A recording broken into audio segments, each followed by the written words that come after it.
Hi, welcome to Raw Wisdom. What I'd like to do is introduce you to a very exciting site that we have on the web called Raw Wisdom and the philosophy that it presents. It's primarily a healing philosophy, and a healing for ourselves, for each other, and for our planet.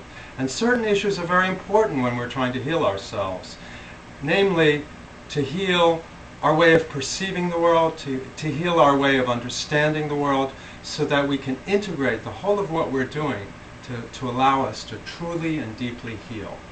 Now, let me start with healing ourselves. When I was a young boy growing up in the United States, I came from Germany originally, my parents had a grocery store, delicatessen, they had a beef stand, and I ate the usual American SAD, which is called the SAD diet, the standard American diet. By the time I was 17, I started to develop serious health problems. And prior to that, I had been a math prodigy, which meant by the age of 12, I was doing advanced mathematics. In fact, over a single summer, I had learned how to do algebra 1, 2, 3, that is algebra, usually sometimes it's just called algebra 1 and 2, trigonometry, elementary calculus, integral and differential calculus, and by the end of the summer I passed a course at Fairleigh Dickinson University, and this is when I was 12 years old. And I won local math competitions, and then at the age of 17 I had a high fever which made my left brain shut down. And this created a great crisis because I had to drop out of school. My whole life seemed to fall apart. And it set me on a journey, on a personal healing journey, to try to understand what was going wrong in my body and to really also reintegrate the whole of my consciousness. And so the philosophy of raw wisdom comes out of that experience.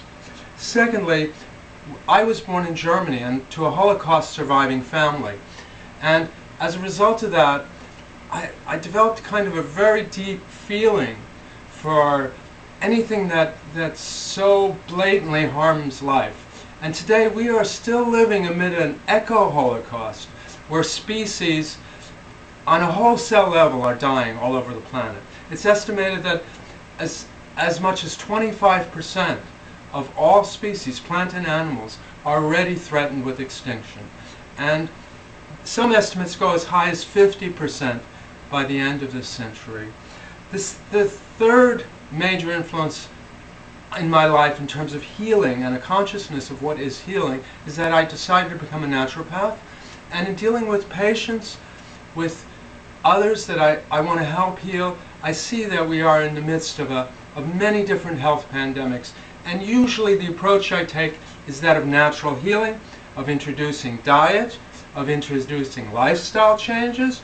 But in all of these changes, there's one essential ingredient that is missing.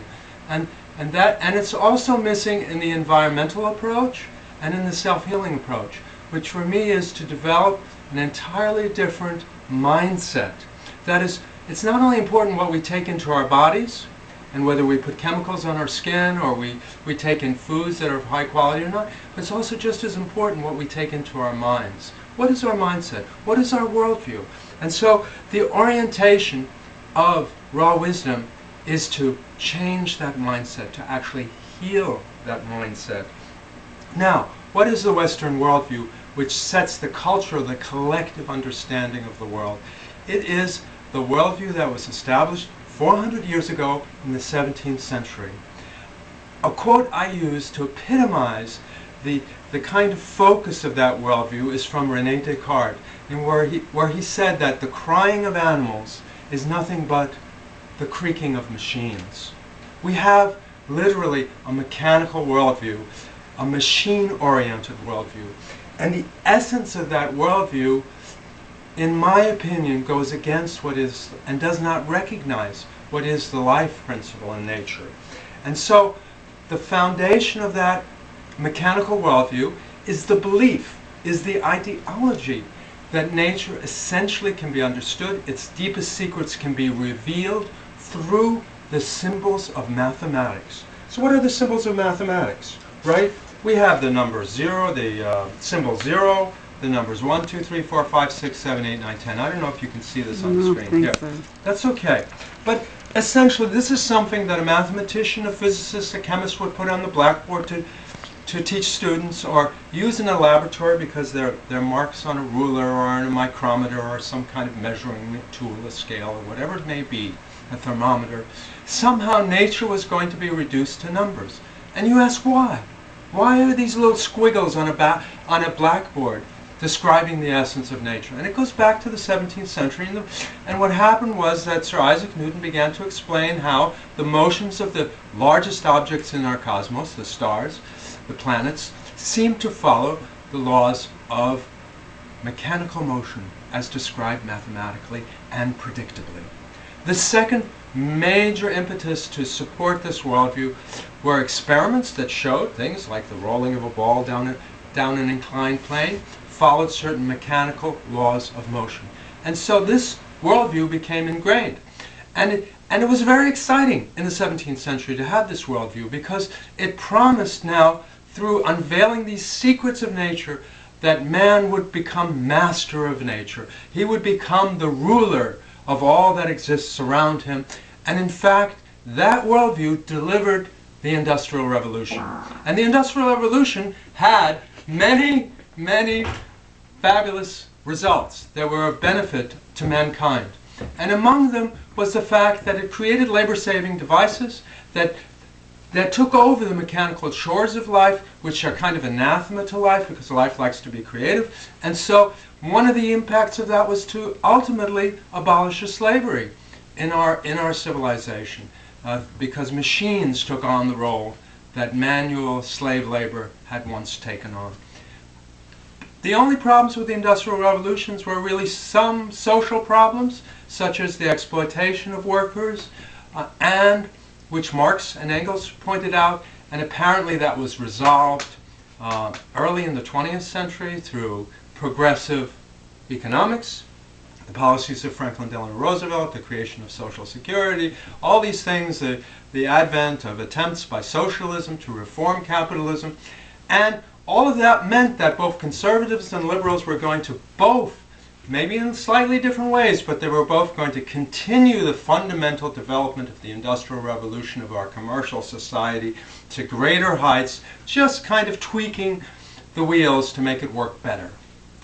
Not until after the middle of the 20th century did suddenly things start to go wrong. And before I go into what went wrong, let me explain something. Here we have, actually, I was going to get almonds, but we have two apricot seeds, which look like almonds. Now imagine that one of these apricot seeds is roasted, and one of these seeds is raw. And if I take these seeds, and I take them in a pot of soil, which I have here, right? And then I pour a little bit of water over them, right? And then I wait a week or so, and see what happens. Now one of these seeds will begin to rot because it's been roasted, because the life in that seed has been killed. And the other seed will begin to sprout. And if I plant that seed in the ground, it can grow into an apricot tree, and it can bear fruit, and the fruit will again have a seed in it, and the seed can further sprout, and it can grow cause other apricot trees to grow all around it. And so there's a huge and dramatic difference between the roasted seed and between the living seed.